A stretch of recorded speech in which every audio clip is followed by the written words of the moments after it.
It's important to keep in touch with yourself and to do the things that resonate in your heart that make you happy, especially on these snow days and these days where we're stuck inside and we can't do much else. So we have to find hobbies and things like that to occupy our mind that are going to be productive for us. Yeah, there's a lot of things that we can do to numb the mind, but that's not what we need to be doing. We need to be focusing on becoming the best version of ourselves. So if you're stuck in on a snow day, then find things that are going to be productive for you. That's why I always say it's a good day to sit down with yourself and to hash things out with God, because there's not much else that you can do when you're stuck in a house other than find a creative outlet, or to just go deep inside and do that hard work that you've been putting off, or to do the things in the house that you've let go for a little while.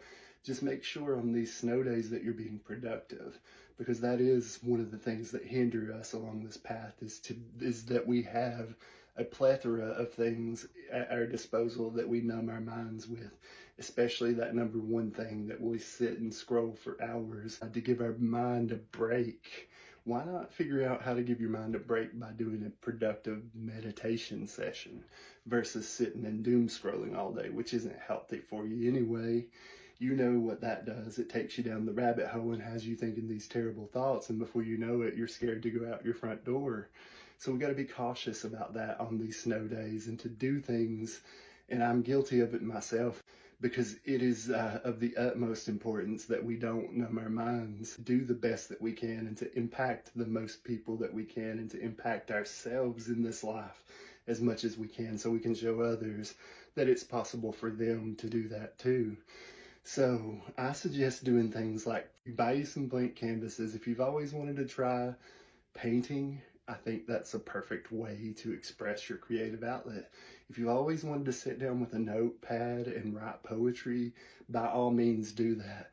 The air is beautiful right now for that muse that you're looking for, and you're going to find it.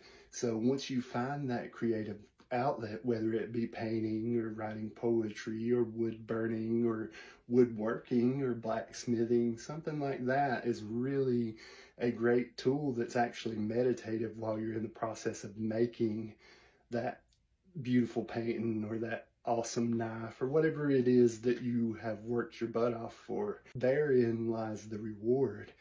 The time that it took and the ability that it took for you to be able to calm your mind and to sit down and to take what's in your head and make it physically in life. And that is actually called creation. And we are creators of our own reality. So I just want you to know on these